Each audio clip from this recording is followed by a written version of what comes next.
ನಮಸ್ಕಾರ. BU news ಪ್ರಸ್ತುತಪಡಿಸುವ ವಾರದ ಸುದ್ದಿಗೆ ಸ್ವಾಗತ. ನಾನು ಕಾವ್ಯ. ಇದೀಗ ಮುಖ್ಯಾಂಶಗಳು.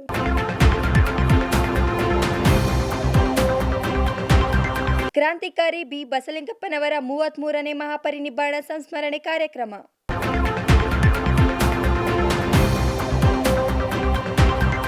ಬೆಂಗಳೂರು ವಿಶ್ವವಿದ್ಯಾಲಯದ ಕರ್ನಾಟಕ ಅಲ್ಯೂಮಿನಿ ವತಿಯಿಂದ ಹಳೆಯ ವಿದ್ಯಾರ್ಥಿಗಳಿಗೆ ಭಾರತ ರತ್ನ ಸರ್ ಎಂ ವಿಶ್ವೇಶ್ವರಯ್ಯ ಜೀವಮಾನ ಸಾಧನ ಪ್ರಶಸ್ತಿ ಪ್ರದಾನ.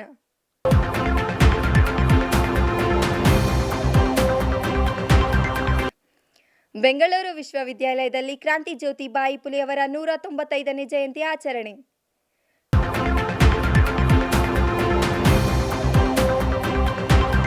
ಕನ್ನಡ ಅಧ್ಯಯನ ಕೇಂದ್ರದಿಂದ ದಲಿತ ಸಾಹಿತ್ಯ ಚಳುವಳಿ ಕುರಿತು 3 ದಿನಗಳ ರಾಜ್ಯ ಮಟ್ಟದ ಅಧ್ಯಯನ ಶಿಬಿರ.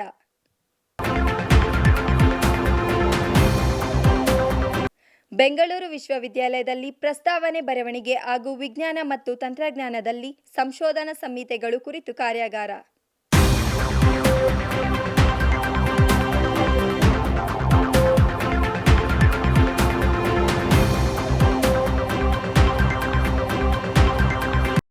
ಇದೀಗ ವಾರ್ತೆಗಳ ವಿವರ. ಬೆಂಗಳೂರು ವಿಶ್ವವಿದ್ಯಾಲಯದ ಅಭಿವೃದ್ಧಿ ಅಧ್ಯಯನ ಸಂಸ್ಥೆ ವತಿಯಿಂದ ಕ್ರಾಂತಿಕಾರಿ ಬಿ ಬಸಲಿಂಗಪ್ಪನವರ 33ನೇ ಸಂಸ್ಮರಣೆ ಕಾರ್ಯಕ್ರಮವನ್ನು ಹಮ್ಮಿಕೊಳ್ಳಲಾಯಿತು. ಕಾರ್ಯಕ್ರಮವನ್ನು ಉದ್ದೇಶಿಸಿ ಕುಲಪತಿ ಡಾಕ್ಟರ್ ಜಯಕರ SM ಮಾತನಾಡಿ, ಬಸಲಿಂಗಪ್ಪನವರ ಆದರ್ಶ ಪಾಲಿಸಿ ಅವರ ಚಿಂತನೆಯನ್ನು ಮುಂದಿನ ತಲೆಮಾರಿಗೆ ಕೊಂಡೊಯ್ಯುವ ಕೆಲಸವಾಗಬೇಕು.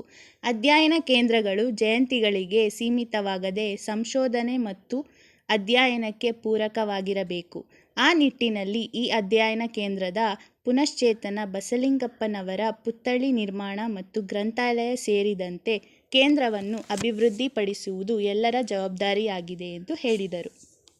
ಏನು ಪ್ರೊಫೆಸರ್ TH ಮೂರ್ತಿ ಅವರಿಗೆ ಹೇಳಿದ್ರೆ, ಈ ಒಂದು ಅಧ್ಯಯನ ಕೇಂದ್ರಗಳು ಬರೇ ಅವರ ಒಂದು ಹುಟ್ಟು ಮತ್ತು ಪರಿನಿರ್ಮಾಣಕ್ಕೆ ಸೀಮಿತವಾಗಿರಬಾರದು. ಅಲ್ಲಿ ಸಂಶೋಧನೆಗಳು ನಡೀಬೇಕು. ಮುಂದಿನ ಜನಾಂಗಕ್ಕೆ ಅವರು ಏನ್ ಮಾಡಿದ್ದಾರೆ ಅನ್ನುವಂಥದ್ದು ಅದನ್ನ ನಾವು ಮುಂದಿನ ಜನಾಂಗಕ್ಕೆ ಕೊಡಬೇಕು.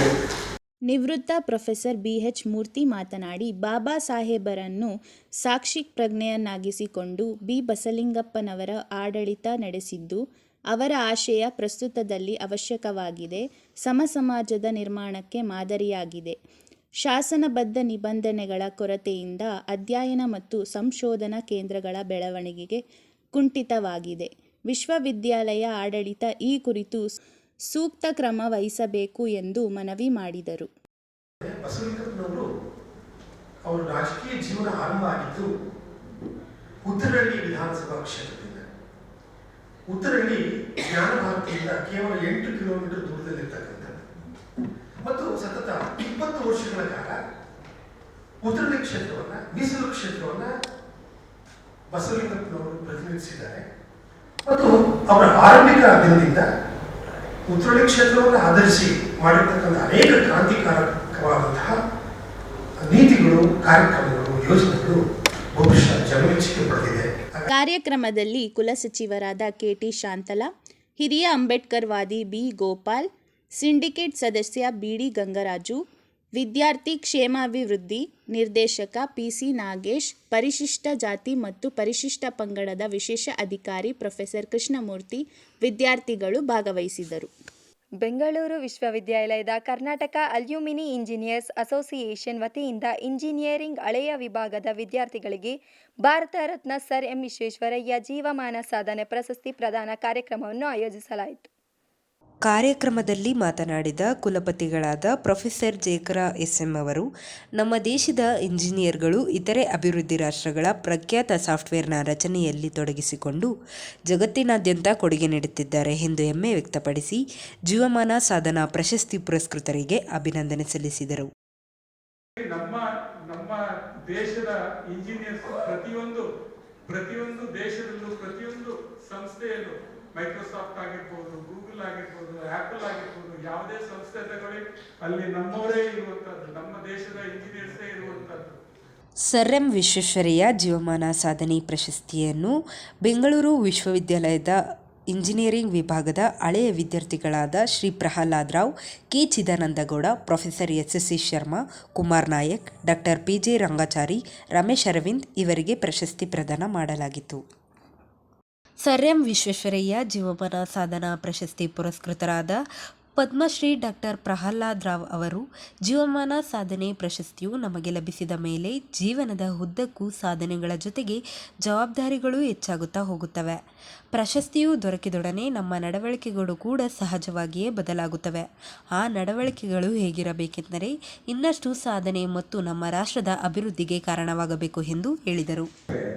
ಈ ರೀತಿ ಯಾವಾಗ ನಮಗೊಂದು ಅವಾರ್ಡ್ ಬರುತ್ತೋ ನಮ್ಮ ಜವಾಬ್ದಾರಿ ಜಾಸ್ತಿ ಆಗುತ್ತೆ. ಮತ್ತೊಬ್ಬ ಪ್ರಶಸ್ತಿ ಪುರಸ್ಕೃತ ನಟ ರಮೇಶ್ ಅರವಿಂದ್ ಅವರು ಮಾತನಾಡಿ, ಅವರ ವೃತ್ತಿ ಜೀವನದಲ್ಲಿ ಸಿನಿಮಾ ಮತ್ತು ಎಂಜಿನಿಯರಿಂಗ್ ಶಿಕ್ಷಣ ಎಷ್ಟು ಮಹತ್ವಕಾರಿಯಾಗಿದೆ ಮತ್ತು ಉಪಯುಕ್ತವಾಗಿದೆ ಎಂದು ತಿಳಿಸಿದರು.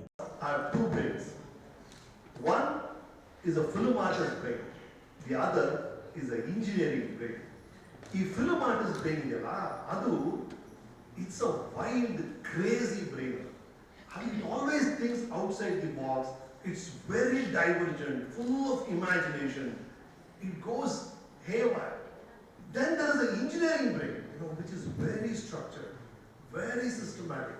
ಕಾರ್ಯಕ್ರಮದಲ್ಲಿ ಕುಲಸಚಿವರಾದ ಕೆ.ಟಿ. ಶಾಂತಲಾ, ವಿವಿಧ ವಿಶ್ವವಿದ್ಯಾಲಯಗಳ ಕುಲಪತಿಗಳು, ಬೆಂಗಳೂರು ವಿಶ್ವವಿದ್ಯಾಲಯದ ಸಿಂಡಿಕೇಟ್ ಸದಸ್ಯರು, ವಿವಿಧ ವಿಭಾಗಗಳ ಮುಖ್ಯಸ್ಥರು, ಪ್ರಾಧ್ಯಾಪಕರು, ಆಡಳಿತ ಸಿಬ್ಬಂದಿ, ವಿದ್ಯಾರ್ಥಿಗಳು ಭಾಗವಹಿಸಿದರು. ಬೆಂಗಳೂರು ವಿಶ್ವವಿದ್ಯಾಲಯದ ಶಿಕ್ಷಣ ಮತ್ತು ಇತಿಹಾಸ ವಿಭಾಗದಲ್ಲಿ ಕ್ರಾಂತಿ ಜ್ಯೋತಿ ಸಾವಿತ್ರಿಬಾಯಿ ಫುಲೆಯವರ 195ನೇ ಜಯಂತಿಯನ್ನು ಸಂಭ್ರಮದಿಂದ ಆಚರಿಸಲಾಯಿತು. ಶಿಕ್ಷಣ ವಿಭಾಗದಲ್ಲಿ ನಡೆದ ಕಾರ್ಯಕ್ರಮದಲ್ಲಿ ವಿದ್ಯುನ್ಮಾನ ಮಾಧ್ಯಮ ವಿಭಾಗದ ಸಂಯೋಜಕರಾದ ಪ್ರೊಫೆಸರ್ ವಾಹಿನಿ ಅರವಿಂದ್ ಅವರು ಮಾತನಾಡಿ, ಪ್ರಸ್ತುತ ಕಾಲಘಟ್ಟದಲ್ಲಿ ಪ್ರಮುಖವಾಗಿ ವೈದ್ಯಕೀಯ ಮತ್ತು ಪ್ರಾಧ್ಯಾಪಕ ವೃತ್ತಿಗೆ ಉನ್ನತ ಮಟ್ಟದ ಗೌರವವಿದೆ. ಅಂತಹ ಶಿಕ್ಷಕ ವೃತ್ತಿಯಲ್ಲಿ ಮಾದರಿಯಾದವರೇ ಸಾವಿತ್ರಿಬಾಯಿ ಫುಲೆ. ಅವರ ಜನ್ಮದಿನವನ್ನು ಕೇವಲ ಆಚರಣೆಗೆ ಸೀಮಿತಗೊಳಿಸದೆ ಬದುಕನ್ನು ಕಟ್ಟಿಕೊಳ್ಳುವ ಪ್ರೇರಣೆಯಾಗಿ ಸ್ವೀಕರಿಸಬೇಕು ಎಂದು ಹೇಳಿದರು. ಸಮಾಜದಲ್ಲಿ ಇವತ್ತು ಗೌರವ ಉಳ್ಕೊಂಡಿದ್ರೆ ಅದು ಎರಡೇ ಪ್ರೊಫೆಷನ್. ಒಂದು ಅಧ್ಯಾಪಕರಿಗೆ, ಇನ್ನೊಂದು ವೈದ್ಯರಿಗೆ. ಮತ್ತು ಯಾರಿಗೂ ಕೂಡ ನಮ್ಮಲ್ಲಿ ಗೌರವ ಇಲ್ಲ. ರಾಜಕಾರಣಿಗಳಿಗೆ ಗೌರವ ಇದೆಯೇ ಇಲ್ಲ, ಇಂಜಿನಿಯರ್ಗಳಿಗೆ ಗೌರವ ಇದೆಯೇ ಇಲ್ಲ. ಯಾಕೆ ಅಂದರೆ ಇವರು ಇಬ್ಬರು ಕೂಡ ಅಧ್ಯಾಪಕರು ಮತ್ತು ವೈದ್ಯರು. ಒಂದು ಸಮಾಜದಲ್ಲಿ ಶಿಕ್ಷಣ ಮತ್ತು ಆಸ್ಪತ್ರೆ, ಆರೋಗ್ಯ ವ್ಯವಸ್ಥೆ ಸರಿಯಾಗಿ ಕೆಲಸ ಮಾಡಿದರೆ ಆ ಸಮಾಜ ಉದ್ಧಾರ ಆಗೋದಕ್ಕೆ ಅಥವಾ ಸಬಲವಾಗೋದಕ್ಕೆ ಸಾಧ್ಯ. ಕಾರ್ಯಕ್ರಮದಲ್ಲಿ ಮಾತನಾಡಿದ ಶಿಕ್ಷಣ ವಿಭಾಗದ ಪ್ರಾಧ್ಯಾಪಕ ಎಂ.ಸಿ. ಯರ್ರಿಸ್ವಾಮಿ ಅವರು, ಸಾವಿತ್ರಿಬಾಯಿ ಫುಲೆ ಪ್ರಪಂಚಕ್ಕೆ ಮಾದರಿಯಾಗಿದ್ದಾರೆ. ಸಮಾಜದಲ್ಲಿ ಹೆಣ್ಣು ಮಕ್ಕಳು ಶಿಕ್ಷಣ ಕಲಿಯುವುದಕ್ಕೆ ಮೂಲ ಕಾರಣವೇ ಸಾವಿತ್ರಿಬಾಯಿ ಫುಲೆ ಎಂದು ತಿಳಿಸಿ, ಅವರ ಶೈಕ್ಷಣಿಕ ಕೊಡುಗೆ ಮತ್ತು ಜೀವನ ಚರಿತ್ರೆ ಕುರಿತು ಮಹತ್ವದ ಮಾಹಿತಿ ನೀಡಿದರು. ನೋಡ್ತಾ ಇದ್ದೀವಿ, ಅದು ನಿಮ್ಮನೆಯ ಮಹಿಳೆ, ನಿಮ್ಮ ಸಮಾಜದ ಮಹಿಳೆ, ಎಲ್ಲ ಮಹಿಳೆಯರಿಗೂ ಸಿಗುವಂತ ಸೌಲಭ್ಯಗಳನ್ನ ಕೊಟ್ಟಂತ ತಾಯಿಗೆ ಇವತ್ತು ನಾವು ಈ ಕಾರ್ಯಕ್ರಮ ಮಾಡೋದ್ರ ಮೂಲಕ ಈ ಸಾವಿತ್ರಿಬಾಯಿ ಫುಲೆ. ಶಿಕ್ಷಣ ವಿಭಾಗದ ಸಂಯೋಜಕರಾದ ವಾಣಿಶ್ರೀ ಕೊಪ್ಪದ ಅವರು ಮಾತನಾಡಿ, ಸಾವಿತ್ರಿಬಾಯಿ ಫುಲೆ ಅವರು ಮಹಿಳಾ ಶಿಕ್ಷಕಿಯಾಗಿ ಯಾವ ರೀತಿ ಶ್ರಮಪಟ್ಟರು ಎಂದು ತಿಳಿಸಿ, ಒಬ್ಬ ಶಿಕ್ಷಕಿಯಾಗಿ ಹೇಗೆ ಸಮಾಜಕ್ಕೆ ಮಾದರಿಯಾದರು ಎಂದು ಅವರ ಸಾಧನೆಗಳನ್ನು ವಿವರಿಸಿದರು. ಸಮಾಜದಲ್ಲಿ ಅಂದಿನ ದಿನಮಾನಗಳಲ್ಲಿ ಶಿಕ್ಷಣಕ್ಕೆ ಇದ್ದಂತಹ ಮಹತ್ವ ಏನಿತ್ತು, ಹಾಗೆ ಒಬ್ಬ ಮಹಿಳಾ ಶಿಕ್ಷಕಿ, ಮಹಿಳೆಯಾಗಿ ಆ ಶಿಕ್ಷಕ ವೃತ್ತಿಯನ್ನ ಅವರು ಪ್ರಾರಂಭ ಮಾಡ್ತಿದ್ದಾರೆ. ಮುಂದಿನ ಸಮಾಜ ಬದಲಾವಣೆಯ ದಾರಿಯನ್ನ ಹಿಡಿಯುತ್ತೆ ಅನ್ನುವಂತಹ ಒಂದು ವಿಕೃತ ಮನೋಭಾವದವರು ಏನು ಇದ್ದು ಆಗಿನ ಸಮಾಜದಲ್ಲಿ ಅವರು ಈಗಲೂ ಸಹ ಇದ್ದಾರೆ. ಕಾರ್ಯಕ್ರಮದಲ್ಲಿ ಶಿಕ್ಷಣ ವಿಭಾಗದ ಪ್ರಾಧ್ಯಾಪಕರು, ಬೋಧಕ ಮತ್ತು ಬೋಧಕೇತರ ಸಿಬ್ಬಂದಿ, ವಿದ್ಯಾರ್ಥಿಗಳು ಭಾಗವಹಿಸಿದರು. ಇತಿಹಾಸ ವಿಭಾಗದಲ್ಲಿ ನಡೆದ ಕಾರ್ಯಕ್ರಮದ ಅಧ್ಯಕ್ಷತೆ ವಹಿಸಿದ ಕುಲಪತಿ ಡಾಕ್ಟರ್ ಜಯಕರ ಎಸ್.ಎಂ. ಸಾವಿತ್ರಿಬಾಯಿ ಫುಲೆಯವರ ಜೀವನ ಚರಿತ್ರೆ ಮತ್ತು ಅವರು ಪಟ್ಟ ಶ್ರಮವನ್ನು ಕುರಿತು ಹೆಮ್ಮೆಯ ನುಡಿಗಳನ್ನಾಡಿದರು. ಅಲ್ಲದೆ ದೇಶದಲ್ಲಿ ಶಿಕ್ಷಣವು ಎಷ್ಟು ಪರಿಣಾಮಕಾರಿಯಾಗಿದೆ ಎಂದು ವಿದ್ಯಾರ್ಥಿಗಳೊಡನೆ ಹಂಚಿಕೊಂಡರು. ಅಂತ ಸಾವಿತ್ರಿಬಾಯಿ ಫುಲೆಯವರು ಎಷ್ಟು 19ನೇ ಶತಮಾನದಲ್ಲಿ ಜನವರಿ 3ನೇ ತಾರೀಕು 1831ರಲ್ಲಿ ಪೂನಾ ಹತ್ರ ಹುಟ್ಟಿದಂಥವರು. ಅವರೇನು ಶ್ರೀಮಂತರೇನಲ್ಲ, ಕಡು ಬಡತನದಲ್ಲೇ ಹುಟ್ಟಿದಂಥವರು. 9-10 ವರ್ಷದಲ್ಲೇ ಅವರಿಗೆ ಮದುವೆ ಆಗುತ್ತೆ. ಕಾರ್ಯಕ್ರಮದ ಮುಖ್ಯ ಅತಿಥಿಗಳಾಗಿದ್ದ ಕಲಾ ನಿಕಾಯದ ಡೀನರು ಮತ್ತು ಸಮಾಜಶಾಸ್ತ್ರ ವಿಭಾಗದ ಪ್ರಾಧ್ಯಾಪಕರಾದ ಸಿ ಸೋಮಶೇಖರ್ ಅವರು ಮಾತನಾಡಿ, ಸಾವಿತ್ರಿಬಾಯಿ ಪುಲೆ ಅವರ ಜಯಂತಿ ಕಾರ್ಯಕ್ರಮವನ್ನು ಇತಿಹಾಸ ವಿಭಾಗದಲ್ಲಿ ಆಯೋಜಿಸಿರುವುದರ ಕುರಿತು ಸಂತೋಷ ವ್ಯಕ್ತಪಡಿಸಿ, ಸಾವಿತ್ರಿಬಾಯಿ ಪುಲೆ ಅವರು ಶಿಕ್ಷಕಿಯಾಗಿ ಎದುರಿಸಿದ ಸವಾಲುಗಳು ಮತ್ತು ಸಾಧನೆಗಳ ಬಗ್ಗೆ ತಿಳಿಸಿದರು. ಇಂದು ನಾವಿಲ್ಲಿ ಸೇರಿರೋದು ಮತ್ತೆ ಸಾವಿತ್ರಿಬಾಯಿ ಪುಲೆ ಅವರ 195ನೇ ಜಯಂತಿಯನ್ನು ಆಚರಿಸಕ್ಕೆ. ಇದೊಂದು ಉತ್ತಮ ಬೆಳವಣಿಗೆ. ಈ ವಿಷಯದಲ್ಲಿ ನಮ್ಮ ಇತಿಹಾಸ ವಿಭಾಗ ಇತಿಹಾಸವನ್ನು ಸೃಷ್ಟಿಸಿದೆ ಅಂತಂದ್ರೆ ತಪ್ಪಾಗಲ್ಲ. ಯಾಕೆಂದ್ರೆ ಇತಿಹಾಸ ವಿಭಾಗದ ಮುಖ್ಯಸ್ಥರಾದ ಡಾಕ್ಟರ್ ಎಸ್ ನಾಗರತ್ನಮ್ಮ ಅವರು ಮಾತನಾಡಿ, ಡಾಕ್ಟರ್ ಅಂಬೇಡ್ಕರ್ ಅವರು ಸಂವಿಧಾನಾತ್ಮಕವಾಗಿ ಹೆಣ್ಣು ಮಕ್ಕಳಿಗೆ ಶಿಕ್ಷಣದ ಹಕ್ಕನ್ನು ನೀಡಿದರು. ಒಂದು ದೇಶದ ಅಭಿವೃದ್ಧಿಯನ್ನು ನಾವು ಆ ದೇಶದ ಮಹಿಳೆಯ ಸಾಧನೆಯ ಮೂಲಕ ಅಳೆಯಬೇಕು ಎಂದು ಹೇಳಿದ ಬಾಬಾ ಸಾಹೇಬ್ ಅಂಬೇಡ್ಕರ್ ಅವರ ಮಾತು ಇಂದು ನಿಜವಾಗಿದೆ. ಈ ಸಾಧನೆಗೆ ಕಾರಣವೇ ಸಾವಿತ್ರಿಬಾಯಿ ಪುಲೆಯವರ ಹೋರಾಟ ಎಂದು ಹೇಳಿದರು. ಚಿಂತನೆಗಳನ್ನ ಮುಂದೆ ಕಾರ್ಯರೂಪಕ್ಕೆ ತಂದಿರೋದು ನಮ್ಮ ಅಂಬೇಡ್ಕರ್. ಯಾಕೆಂದ್ರೆ ಅಂಬೇಡ್ಕರ್ ಅವರಿಗೆ ನಿಮ್ಗೆ ಗೊತ್ತಿರ್ಬೋದು, ಈವನ್ ಅಂಬೇಡ್ಕರ್ ಅವರು ಹಿಂದೂ ಕೋಡ್ ಬಿಲ್ ಅನ್ನ ಮಂಡಿಸಿದ್ರು. ಹಿಂದೂ ಇವತ್ತು ಸಹ ಕಾನ್ಸ್ಟಿಟ್ಯೂಷನ್ ನಲ್ಲಿ ಸಂವಿಧಾನಾತ್ಮಕವಾಗಿ ಹಲವಾರು ಒಂದು ಸಂರಕ್ಷಣಾ ವಿಧಿಗಳನ್ನ ರೂಪಿಸುವುದರ ಮೂಲಕ ನಮ್ಮ ಹೆಣ್ಣು ಮಕ್ಕಳಿಗೆ ಅಧಿಕೃತವಾಗಿ ಸಂವಿಧಾನಾತ್ಮಕವಾಗಿ ಹಲವಾರು ಒಂದು ಹಕ್ಕುಗಳನ್ನು ಅವರು ದಯಪಾಲಿಸಿರೋದನ್ನು ನಾವು. ಕಾರ್ಯಕ್ರಮದಲ್ಲಿ ದೂರ ಶಿಕ್ಷಣ ವಿಭಾಗದ ನಿರ್ದೇಶಕ BL ಮುರಳೀಧರ್ ಮಾತನಾಡಿ, ಮಹಿಳೆಯರಿಗೆ ಶಿಕ್ಷಣ ನೀಡಬೇಕು ಎಂಬ ಸಾವಿತ್ರಿಬಾಯಿ ಪುಲೆ ಅವರ ಆಲೋಚನೆಯಾಗಿತ್ತು. ಆದರೂ ಇಂದು ಕೂಡ ಎಷ್ಟೋ ಮಹಿಳೆಯರು ಶಿಕ್ಷಣದಿಂದ ವಂಚಿತರಾಗಿದ್ದಾರೆ.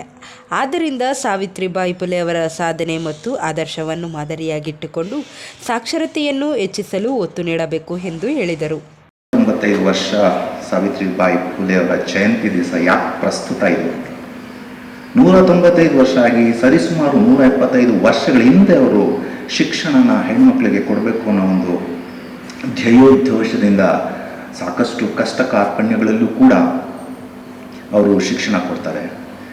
ಆದರೂ ಕೂಡ ಇಂದು ಅನೇಕ ಜನ ಶಿಕ್ಷಣದಿಂದ ವಂಚಿತರಾಗಿದ್ದಾರೆ. ಕಾರ್ಯಕ್ರಮದಲ್ಲಿ ಇತಿಹಾಸ ವಿಭಾಗದ ಪ್ರಾಧ್ಯಾಪಕರು, ಸಂಶೋಧನಾ ವಿದ್ಯಾರ್ಥಿಗಳು ಭಾಗವಹಿಸಿದರು. ಬೆಂಗಳೂರು ವಿಶ್ವವಿದ್ಯಾಲಯದಲ್ಲಿ ಕರ್ನಾಟಕ ಸಾಹಿತ್ಯ ಅಕಾಡೆಮಿ ಮತ್ತು ಬೆಂಗಳೂರು ವಿಶ್ವವಿದ್ಯಾಲಯದ ಕನ್ನಡ ಅಧ್ಯಯನ ಕೇಂದ್ರದಿಂದ ದಲಿತ ಸಾಹಿತ್ಯ ಮತ್ತು ಚಳುವಳಿ ಕುರಿತು 3 ದಿನಗಳ ರಾಜ್ಯ ಮಟ್ಟದ ಅಧ್ಯಯನ ಶಿಬಿರವನ್ನು ಆಯೋಜಿಸಲಾಯಿತು. ಕಾರ್ಯಕ್ರಮದ ಅಧ್ಯಕ್ಷತೆ ವಹಿಸಿದ್ದ ಕುಲಪತಿ ಡಾಕ್ಟರ್ ಜೇಕರ SM ಮಾತನಾಡಿ, ಇತಿಹಾಸವನ್ನು ನಾವು ತಿಳಿದಿಲ್ಲವೆಂದರೆ ನಮ್ಮ ಜೀವನವನ್ನೇ ನಾವು ಅರಿಯಲು ಸಾಧ್ಯವಿಲ್ಲ.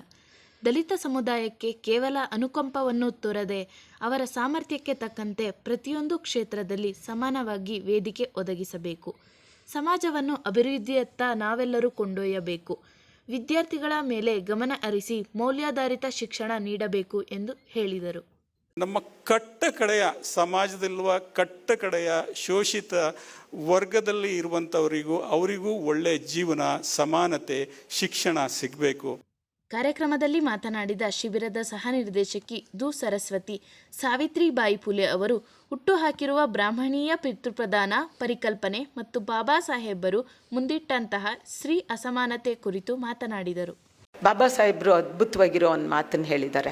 ನಿಮ್ಮ ಎಲ್ಲ ವಿಷಯಗಳನ್ನು, ರಾಜಕೀಯ, ಆರ್ಥಿಕ ಎಲ್ಲ ಚಿಂತನೆಗಳನ್ನು ಹೆಣ್ಮಕ್ಳ ಜೊತೆನಲ್ಲಿ ನೀವು ಚರ್ಚೆ ಮಾಡಿ. ಶಿಬಿರದ ನಿರ್ದೇಶಕ ಕೋಟಿಗನಹಳ್ಳಿ ರಾಮಯ್ಯ ಅವರು ಮಾತನಾಡಿ, ದಲಿತ ಎನ್ನುವಂತಹ 50ನೇ ದಲಿತ ಸಾಹಿತ್ಯ ಚಳುವಳಿಯು ನಮಗೆ ಸಂಭ್ರಮವಲ್ಲ, ಅದೊಂದು ಸಂಕಟ. ಏಕೆಂದರೆ ಪ್ರತಿ ಚಳುವಳಿಯಲ್ಲೂ ಪ್ರತಿ ಹೋರಾಟಗಾರನ ನೋವಿರುತ್ತದೆ ಎಂದು ಹೇಳಿದರು. ದಲಿತ ಸಾಹಿತ್ಯ ಚಳುವಳಿ ಶಿಬಿರದ ಈ ಕಾರ್ಯಕ್ರಮದಲ್ಲಿ ಕನ್ನಡ ಅಧ್ಯಯನ ಕೇಂದ್ರದ ನಿರ್ದೇಶಕ ಡಾಕ್ಟರ್ ಡೊಮಿನಿಕ್, ಕರ್ನಾಟಕ ಸಾಹಿತ್ಯ ಅಕಾಡೆಮಿಯ ರವಿಕುಮಾರ್ ಬಾಗಿ, ಕರಿಯಪ್ಪ ಎನ್, ಬೆಂಗಳೂರು ವಿಶ್ವವಿದ್ಯಾಲಯದ ಕುಲಸಚಿವರಾದ KT ಶಾಂತಲಾ, ಮೌಲ್ಯಮಾಪನ ಕುಲಸಚಿವ CS ಕರಿಗಾರ, ವಿವಿಧ ವಿಭಾಗಗಳ ಪ್ರಾಧ್ಯಾಪಕರು, ಸಂಶೋಧನಾ ವಿದ್ಯಾರ್ಥಿಗಳು ಭಾಗವಹಿಸಿದರು. ಬೆಂಗಳೂರು ವಿಶ್ವವಿದ್ಯಾಲಯದಲ್ಲಿ ಅನುಸಂಧಾನ್ ನ್ಯಾಷನಲ್ ರಿಸರ್ಚ್ ಫೌಂಡೇಶನ್ ಹಾಗೂ ಭಾರತೀಯ ವಿಜ್ಞಾನ ಸಂಸ್ಥೆ ವತಿಯಿಂದ ಪ್ರಸ್ತಾವನೆ ಬರವಣಿಗೆ ಹಾಗೂ ವಿಜ್ಞಾನ ಮತ್ತು ತಂತ್ರಜ್ಞಾನದಲ್ಲಿ ಸಂಶೋಧನಾ ನೀತಿ ಸಂಹಿತೆಗಳು ಕುರಿತು 1 ದಿನದ ಕಾರ್ಯಾಗಾರವನ್ನು ಹಮ್ಮಿಕೊಳ್ಳಲಾಯಿತು. ಕಾರ್ಯಕ್ರಮವನ್ನು ಉದ್ಘಾಟಿಸಿ ಮಾತನಾಡಿದ ಕುಲಪತಿ ಡಾಕ್ಟರ್ ಜಯಕರ ಎಸ್ಎಂ ಅವರು, ಈ ರೀತಿಯ ಕಾರ್ಯಕ್ರಮಗಳು ಬೆಂಗಳೂರು ವಿಶ್ವವಿದ್ಯಾಲಯದ ಸಂಶೋಧನಾ ವಿದ್ಯಾರ್ಥಿಗಳು ಮತ್ತು ಶಿಕ್ಷಕರು ಸೇರಿದಂತೆ ಸಂಯೋಜಿತ ಕಾಲೇಜುಗಳಲ್ಲಿನ ಆಸಕ್ತರಿಗೆ ಇನ್ನಷ್ಟು ಸಂಶೋಧನೆ ನಡೆಸಲು ನೆರವಾಗಲಿವೆ. ಒಂದು ಸಂಶೋಧನೆಯನ್ನು ಹೇಗೆ ಕೈಗೊಳ್ಳಬೇಕು, ಅದಕ್ಕೆ ಯಾವ ರೀತಿ ಪ್ರಸ್ತಾವನೆ ಬರೆಯಬೇಕು ಹಾಗೂ ಯಾವ ರೀತಿ ಸಂಶೋಧನಾ ನೈತಿಕತೆ ಕಾಪಾಡಿಕೊಳ್ಳಬೇಕು ಎಂಬುದರ ಮಹತ್ವಕಾರ್ಯ ಇದಾಗಿದೆ ಎಂದು ಹೇಳಿದರು. ಕಾರ್ಯಕ್ರಮದಲ್ಲಿ 2 ಅಧಿವೇಶನಗಳನ್ನು ಹಮ್ಮಿಕೊಳ್ಳಲಾಗಿತ್ತು. ಮೊದಲನೇ ಅಧಿವೇಶನದಲ್ಲಿ proposal writing transforming an idea to fundable document ಕುರಿತು ಭಾರತೀಯ ವಿಜ್ಞಾನ ಸಂಸ್ಥೆಯ ಪ್ರೊಫೆಸರ್ ವಿಕ್ರಮ್ ಜಯರಾಮ್ ವಿಷಯ ಮಂಡಿಸಿದರು. ಮಧ್ಯಾಹ್ನದ ಅಧಿವೇಶನದಲ್ಲಿ ಭಾರತೀಯ ವಿಜ್ಞಾನ ಸಂಸ್ಥೆಯ ಪ್ರೊಫೆಸರ್ ಟಿ.ಎ. ಅಭಿನಂದನ್ ಅವರು ವಿಜ್ಞಾನ ಮತ್ತು ತಂತ್ರಜ್ಞಾನದಲ್ಲಿ ನೀತಿ ಸಂಹಿತೆಗಳು ಕುರಿತು ವಿಷಯ ಮಂಡಿಸಿದರು. ಮುಖ್ಯ ಅತಿಥಿಗಳಾಗಿ ಭಾರತೀಯ ವಿಜ್ಞಾನ ಸಂಸ್ಥೆಯ ಪ್ರೊಫೆಸರ್ ಸತ್ಯಂ ಸುಹಾಸ್, ಪ್ರೊಫೆಸರ್ ಪ್ರವೀಣ್ ಕುಮಾರ್, ಬೆಂಗಳೂರು ವಿಶ್ವವಿದ್ಯಾಲಯದ ಕುಲಸಚಿವರಾದ ಕೆ.ಟಿ. ಶಾಂತಲಾ, ವಿಜ್ಞಾನ ವಿಭಾಗ ನಿಕಾಯದ ಡೀನರಾದ ಪ್ರೊಫೆಸರ್ ಎನ್. ನಾಗಯ್ಯ, ಪಿಎಂಇಬಿ ನಿರ್ದೇಶಕರಾದ ಪ್ರೊಫೆಸರ್ ಅಶೋಕ್ ಡಿ. ಅಂಜಗಿ ಭಾಗವಹಿಸಿದರು. ವಾರದ ಸುದ್ದಿಗಾಗಿ ನೋಡ್ತಾ ಇರಿ BU ನ್ಯೂಸ್ ಬೆಂಗಳೂರು.